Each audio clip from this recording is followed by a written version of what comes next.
मेरी Bachelorette party के दिन मैं बहुत खुश थी। ऋषि, शादी से पहले ये सब नहीं। शादी के एक दिन पहले मेरे साथ ऐसा घिनौना हादसा हुआ जिसे बताने में भी मुझे शर्म आती है। मैं ऋषि के साथ यहाँ। ओह गॉड, तुम बाहर कब गई? तुमने क्या हालत बना रखी है? अगर तुम्हारी बैचलर पार्टी खत्म होगी तो हम लंच करेंगे, बात करें। ऋषि मेरी बात सुनो। तुम कर रहा ऋषि जैसा तुम सोच रहे हो वैसा कुछ। Don't you dare! ये बिस्तर, ये टाई, ये वाइन रगड़ा, सब समझ आ रहा है। तुम कर रहा तो किसी और के साथ। नहीं ऋषि। ऋषि ने तुरंत अपनी उंगली से एंगेजमेंट रिंग उतारी और वहीं सबके सामने जमीन पर फेंक दी। ये रिश्ता मैं अभी के अभी खत्म कर रहा हूँ। I am breaking up with you. आज के बाद अपनी ये मनहूस शक्ल मुझे मत दिखाना। इतना बड़ा धोखा किया मेरे साथ कनिका। क्यों? क्योंकि मुझे ऋषि की साली नहीं, घर वाली बनना है। कनिका ने अपना काम कर दिया था। पापा ने मेरी एक नहीं सुनी, पर मेरी सौतेली माँ ने मार मार कर मुझे घर से निकाल दिया। इस शहर में मेरे लिए कुछ नहीं बचा था। दिल्ली के सबसे बड़े ऑफिस के कैबिन में आहूजा इंडस्ट्रीज का मालिक अविनाश आहूजा अपने असिस्टेंट के साथ बैठा था। अविनाश 27 साल का यंग हैंडसम बिजनेसमैन था, जिसकी एक झलक के लिए भी लड़कियां तरसती थी। बिजनेस वर्ल्ड में उसकी काबिलियत के साथ उसके गुस्से की भी चर्चा होती थी। मतलब शशांक, तुम ये कहना चाहते हो कि कल रात में किसी लड़की के साथ था और तुम्हारे पास उसके बारे में कोई इन्फॉर्मेशन नहीं है? बहुत बड़ा ट्रैप था। Are you out of your mind, Shashank? Sorry sir, हमने बहुत कोशिश की बट लड़की का चेहरा नहीं दिख पाया। एक्चुअली सीसीटीवी सारे सामने से बंद थे, सिर्फ ये दिखाई दिया कि एक लड़की ने दूसरी लड़की को आपके कमरे में भेजा था। अविनाश सीसीटीवी वीडियो देखकर शॉक्ड था। शशांक, इस ऑर्डर के सारे एविडेंस मिटा दो। किसी को नहीं पता चलना चाहिए कि मैं कल रात किसी लड़की के साथ था।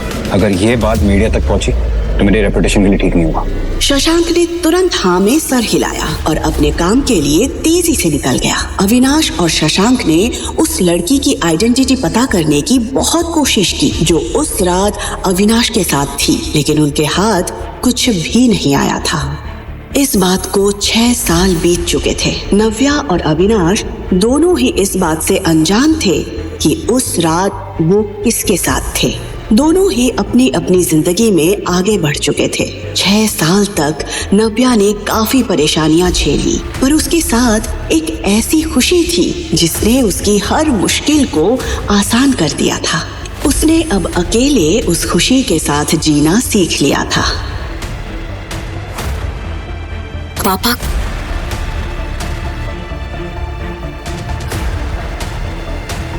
पापा, नव्या, तुम्हें चंडीगढ़ आना है। प्लीज जल्द से जल्द टिकट कराओ। पापा आप मुझे सच में बुला रहे हैं? हाँ बेटा।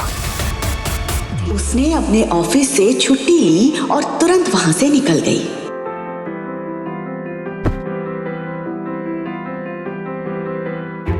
कुछ घंटों बाद वो बेंगलुरु एयरपोर्ट पर चेक इन कर रही थी। वो अपने पापा के एक बुलावे पर दौड़ी चली जा रही थी, सिर्फ इस उम्मीद में कि शायद अब उनका रिश्ता फिर से पहले जैसा हो जाए। मम्मा! आरव! कम! ये आवाज किसी और की नहीं बल्कि आरव की थी। आरव नव्या का बेटा था। उसके साथ अतीत में जो हुआ उसके बाद उसने अपना शहर तो छोड़ दिया था, लेकिन उस रात की याद उसकी जिंदगी से कभी दूर नहीं हुई थी।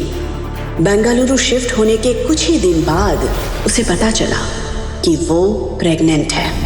मम्मा देखो, हमारा फ्लाइट मिस हो गया। आरव, वो हमारी फ्लाइट नहीं है, हमारी फ्लाइट 1 घंटे बाद है। और अगर मिस हो गया तो? और अगर मिस हो गया तो हम पैदल पैदल जाएंगे, ठीक है? बहुत ही प्यारा बच्चा है आपका। बहुत नॉटी भी। Thank you. आज उन्हें किस्मत ने फिर से सामने लाकर खड़ा कर दिया था। सॉरी।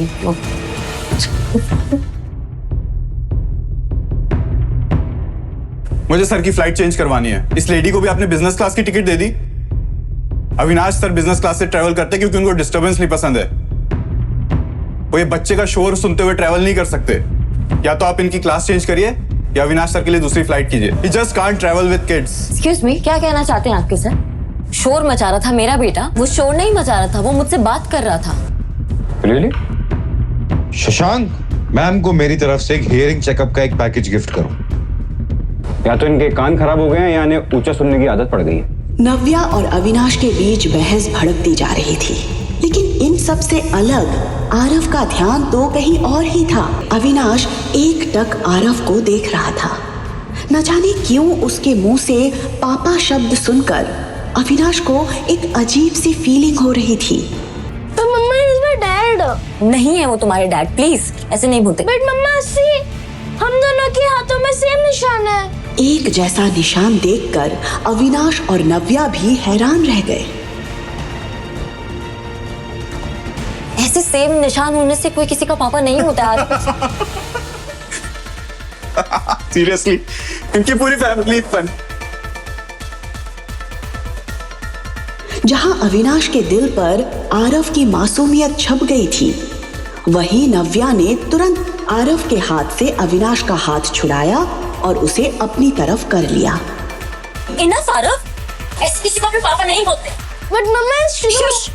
उसने आरव को इतने प्यार से पाला पोसा था कि आज तक उससे तेज आवाज में बात तक नहीं की थी, लेकिन आज सिचुएशन उसके हाथ से निकल गई थी।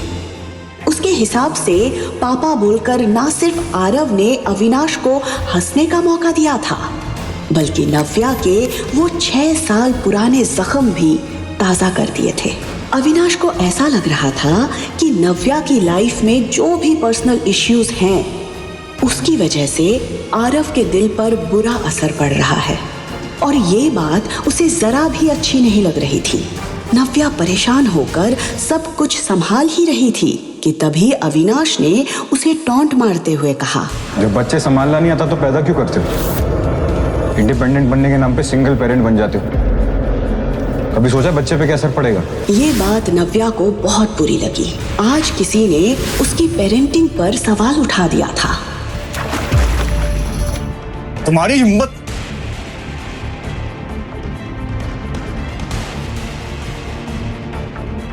नव्या उसे घूर रही थी और वो नव्या को। इससे पहले कि वो कुछ कहता, नव्या ने आरव का हाथ पकड़ा और वहां से गुस्से में निकल गई। अविनाश को यकीन नहीं हो रहा था कि आज किसी लड़की ने उसके मुंह पर पानी फेंका था। सर, आपकी दूसरी फ्लाइट अरेंज हो गई है। Let's go sir. उस लड़की की फिक्र मत कीजिए, उसे मैं देख लूंगा। मैं इसी फ्लाइट में जाऊंगा, इसी लड़की के साथ ट्रैवल करूंगा। पता नहीं सर क्या सोच रहे, क्या करने वाले सर।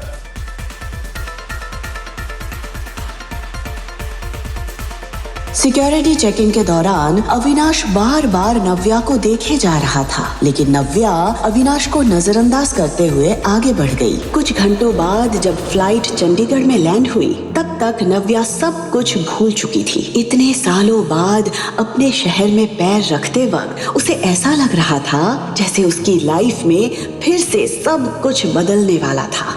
उसके अंदर एक खुशी थी अपने पापा से मिलने की।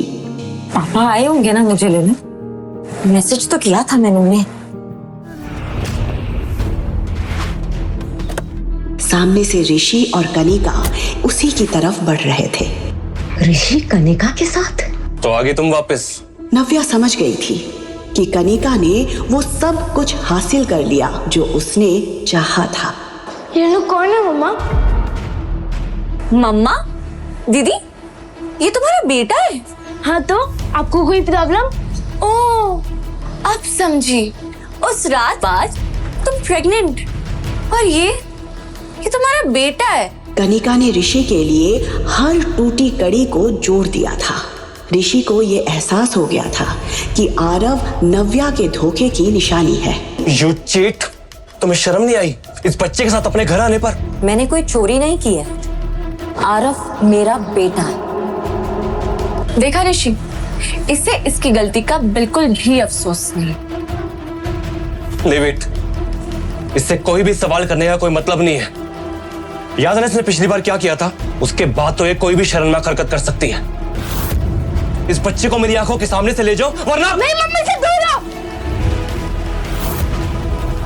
तुम लोग बाहर रह जाओ और मेरी मम्मी से बात भी मत करना।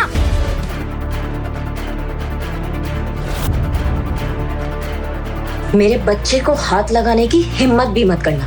Behave yourself. शायद तुम भूल रही हो कि तुम ऋषि शेखावत से बात कर रही हो, समझे? नो वंडर है बच्चा इतना बदतमीज है। माँ के गुण है इसमें। ये सिखाया तुमने अपने बच्चे को? और एक सिंगल मदर से क्या उम्मीद कर सकते हैं? मम्मा को कुछ मत बोलना, आप गंदे हो। नव्या इसका मुंह बंद करो। उठा कर तो दिखाओ। ये सुनते ही नव्या ने पीछे पलट कर देखा तो ये आवाज किसी और की नहीं बल्कि अविनाश आहूजा की थी। उसे देखकर नव्या शॉक्ड रह गई थी।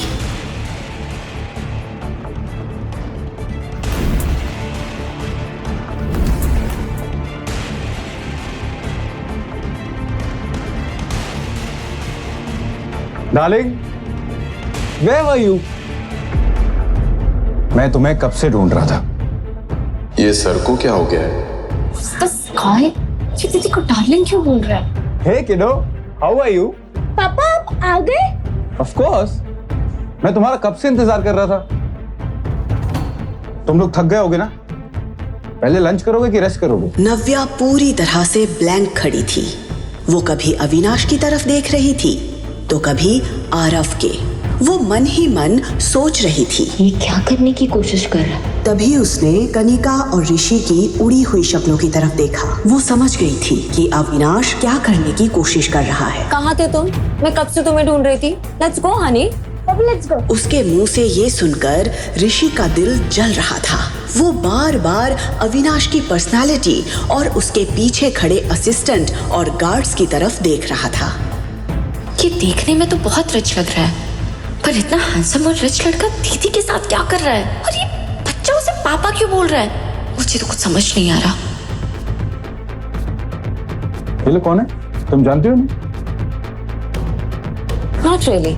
नव्या ने इतना कहकर एक ही पल में ऋषि और कनिका को उनकी जगह दिखा दी थी। पापा let's go. Of course kiddo. Shashank, yes sir. गाड़ी निकालो। Yes sir. असिस्टेंट, बॉडीगार्ड्स, ये नव्या ने किससे शादी कर ली और हम लोगों को पता भी नहीं चला।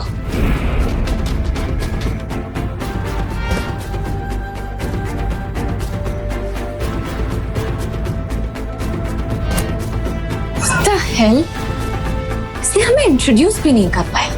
जैसे ही नव्या वहां से निकली उसने सुकून की गहरी सांस ली। इतने सालों में उसने ऋषि को भुला जरूर दिया था, लेकिन आज उसे कनिका के साथ देखकर उसके जख्म मानो ताजा हो गए थे। उसे एक अजीब सी बेचैनी हो रही थी और ये बात अविनाश उसके चेहरे पर साफ देख पा रहा था। पापा हम कहाँ जा रहे हैं? Aarav, what is wrong with you? तुमको पापा क्यों बुला रहे हो? तुम्हारा पापा नहीं है। पर मम्मा वो मेरे पापा है, मुझे पता है। नो आरव, नहीं, प्लीज उनको पापा मत बुलाओ। थैंक यू सो मच उस वक्त हमें उन लोगों से बचाने के लिए। शैली, आई थिंक तुम्हें थैंक यू से पहले सॉरी बोलना चाहिए। मुझे पता था सर इतनी आसानी से लड़की को नहीं छोड़ेंगे। नव्या को भी फील हुआ कि शायद उसने अविनाश पर पानी फेंककर कुछ ज्यादा ही रिएक्ट कर दिया था। I know I was wrong. मुझे वैसे रिएक्ट नहीं करना चाहिए था। आपने मेरी पेरेंटिंग पे सवाल उठाया था, इसलिए मैं खुद को रोक नहीं पाई थी। पर फिर भी गलत थी मैं। I am sorry, I am really sorry. पर अविनाश को देखकर लग रहा था जैसे उसे नव्या की बातों में जरा भी इंटरेस्ट नहीं था। Are you listening? मैं आप ही से बात कर रही हूँ। शशांक, गाड़ी साइड में रोक दो, हम यहीं से टैक्सी कर लेंगे। व्हाट? माय गॉड, कितना एटीट्यूड है। मैंने सोचा इन्होंने मेरी हेल्प की है तो मैं सॉरी बोल देती हूँ। मैंने कुछ ज्यादा सोच लिया। गाड़ी अभी रोकिए, अभी की अभी रोकिए गाड़ी।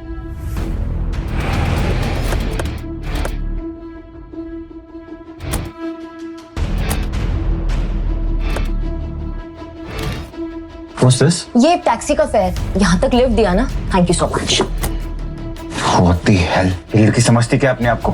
वो देख रहा था कि नव्या आरव का हाथ पकड़कर दूसरे टैक्सी का वेट कर रही थी। अविनाश का चेहरा देखकर शशांक को हंसी भी आ रही थी और उसे डर भी लग रहा था। वो अविनाश के गुस्से से अच्छे से वाकिफ था, इसलिए उसे पता था कि अविनाश ने इस वक्त अपने आप को कितना कंट्रोल किया हुआ था।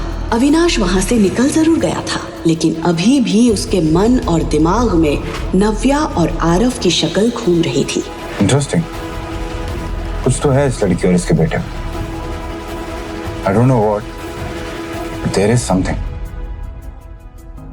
नव्या टैक्सी रुकने का वेट कर ही रही थी कि तभी उसकी दादी का फोन आया।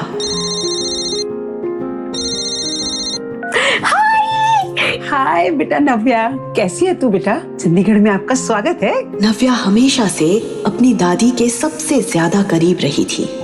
नव्या के घर से जाने के बाद शिखा और कनिका के बिहेवियर से परेशान होकर मीनू दादी ने भी कुछ साल पहले सिन्हा मैंशन छोड़ दिया था।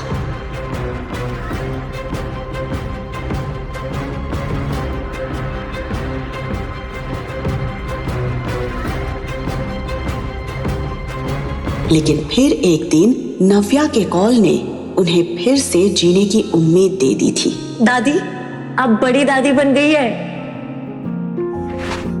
दादी, मैं हाँ, अगर आप दादी बोलोगे तो मैं क्या बोलूंगा? बिल्कुल तेरा चेहरा, वही आंखें। और आरव, आप मुझे सुपर दादी बुला सकते हैं। सुपर दादी! देख, दादी तो मैं हुई और साथ में सुपर पावर भी है, तो हुई ना मैं आपकी सुपर दादी। सुपर पावर वाली सुपर दादी ये! वैसे दादी, आप सोशल मीडिया पे बड़े एक्टिव हो। मैं परसों ही आपके आउट हाउस की पिक्चर्स देख रही थी। वो गार्डन पहले से भी बहुत सुंदर हो गया है। वो अमरूद का पेड़ जो हमने साथ में मिलकर लगाया था।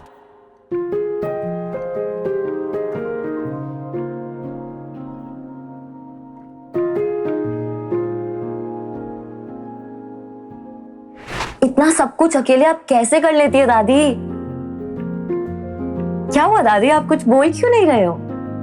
क्या बोलूं नव्या, जिस लड़की ने इतने सालों तक अकेले सब कुछ हैंडल किया, तू मुझे पूछ रही है मैंने ये गार्डन कैसे मेंटेन किया? बेटा, क्या कुछ नहीं सहा होगा तूने इतने सालों से। मैं तुझसे कहती रही कि तू मेरे पास आके रह जा, पर तूने मेरी एक बात नहीं सुनी। मेरा जी घबरा जाता है बेटा जब मैं सोचती हूँ कि तूने आरव को अकेले कैसे बड़ा किया। कैसे आती दादी मैं यहाँ? पापा ने घर से आप सबसे दूर भेज दिया था। निकल जाओ अभी के अभी इस घर से। अब सिन्हा परिवार से तुम्हारा कोई रिश्ता नहीं। और अगर पापा को मेरी प्रेगनेंसी के बारे में पता चलता तो पता नहीं वो कैसे रिएक्ट करते। और सच बताऊं तो दादी, मैं आपको कोई प्रॉब्लम नहीं देना चाहती थी। तू मेरे लिए कोई प्रॉब्लम कभी भी नहीं खड़ी कर सकती। अरे मेरी तो आंखें तरस जाती हैं बेटा तुझे देखने के लिए। तो आ तो गई हूँ मैं अपनी दादी माँ के पास। बस आधे घंटे में आपके पास पहुंच जाऊंगी दादी। मैं बहुत एक्साइटेड हूँ। मुझे पापा को बताना है कि I missed him so much. I can't wait to meet him. Aarav की चीख सुनते ही नव्या उसकी तरफ भागती है। आगे की कहानी जानने के लिए देखिए अगला एपिसोड सिर्फ पॉकेट FM के YouTube चैनल पर, और द रिटर्न के सारे एपिसोड्स को सुनने के लिए डिस्क्रिप्शन में दी लिंक से डाउनलोड करें पॉकेट FM ऐप।